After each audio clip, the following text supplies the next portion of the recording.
Okay mga papi, done installation po tayo dito sa Honda Winner X. Nag-avail po sila sir ng promo package natin. Ito po yung mga kinabit natin sa motor ni sir.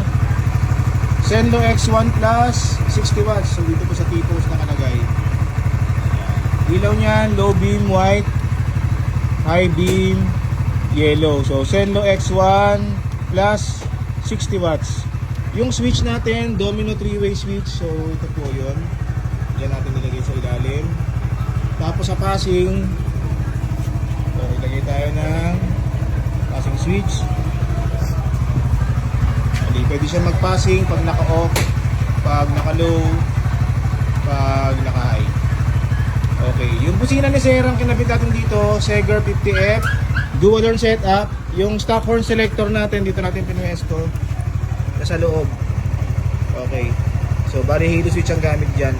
Bali pag nakapatay po yung stock yung stock horn, then pag switch Seger horn.